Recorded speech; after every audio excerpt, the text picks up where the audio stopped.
Welcome to the Cyber Chronicles. My name is Brian Stevenson, and I am your host. This week, we've got some very exciting things to talk about. We're going to talk about Krebs on Security talks about the breach at the giant Wipro.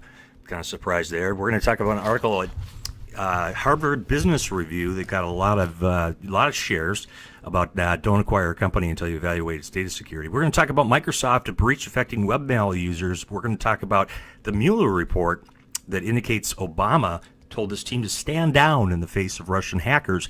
And we're going to talk about the CIA's proof that Hathaway has been funded by the Chinese military and intelligence. Let's get started. First of all, for our listeners, I apologize for being late for this podcast. We're going to do better. It was Easter here in the States, and also I ended up having a midlife crisis and buying a motorcycle. So hence why my hair's all wet. I was out riding in the rain right now. Trying to get my bearings back. So let's get started on our first article.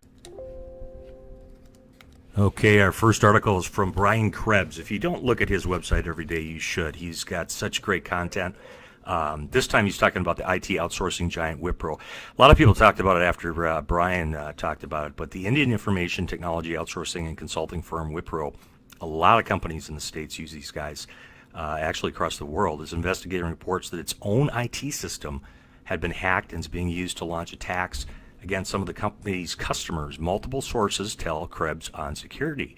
Wipro has refused to respond to the questions on the alleged incident, but earlier this month, Krebs heard independently from two trusted sources that Wipro, India's third largest IT outsourcing company, was in a multi-month long intrusion assumed by a state-sponsored event. So stay tuned for that. That was a very interesting article. Obviously, we'll have the link down below. Let's move on to our next article.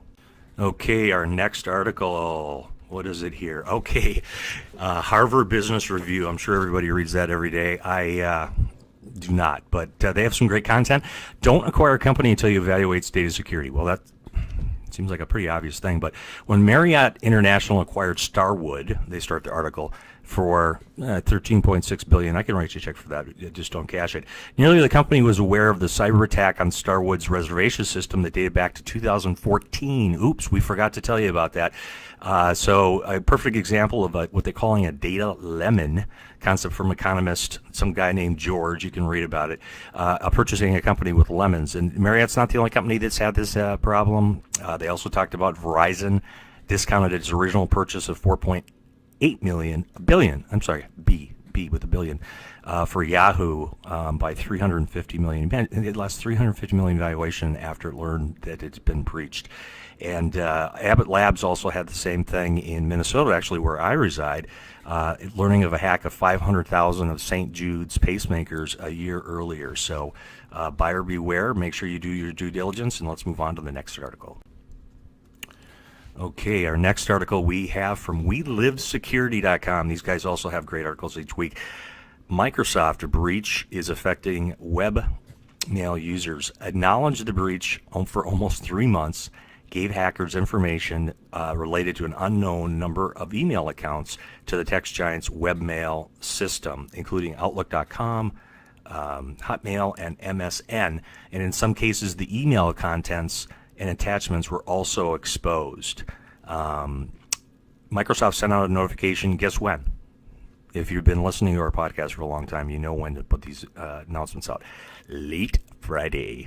Because then you hope the political landscape says something stupid and then everybody forgets about it. So anyway, they put it out late Friday. They're letting users know, the ones that have been perhaps compromised, and they posted it on the image sharing platform Igur. How do you say that? M-I-G-U-R, and Reddit. So again, another giant gets compromised, and this time it's Microsoft. Let's move on to the next article.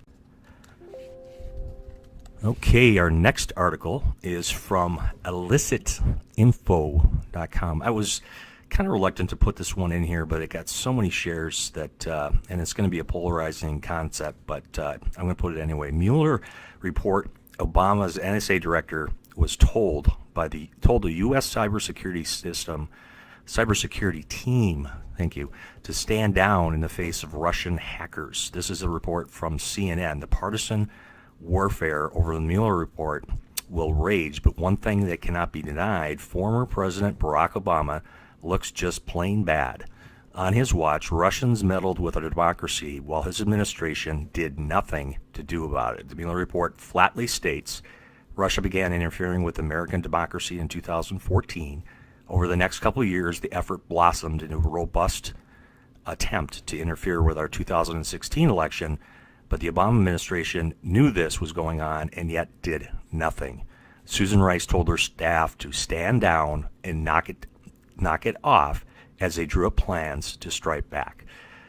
In all fairness to this article, what they're talking about there is an offensive move versus defensive move. So it sounds like what happened is Susan Rice refused to tell her cybersecurity unit to be offensive. Now, Trump has subsequently been offensive on one case that we know about for sure, but that's a radical change in the way that we handle cybersecurity. So up until that point, we were more of a defensive, and then in conversations with the governments that did that for us. So interesting article. We'll have a link below. Let's move on to our next article. Okay, our next article, and this is number one, the CIA offers proof now that Hathaway has been funded by Chinese military and its intelligence, according to Forbes magazine. This is really damaging. In the battle between Washington and Hathaway, there's been a long taunt from Shenzhen that U.S. officials have failed to produce any evidence that actually collusion between the telecom giant and Chinese state.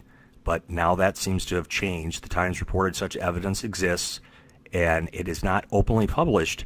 According to the newspaper, the UK source, Hathaway received funding from branches of Beijing state security apparatus. American intelligence showed that Britain says that Hathaway has taken money from the People's Republic Army, China's National Security Commission, and a third branch of the Chinese State Intelligence Network. So, long article there in Forbes. Interesting.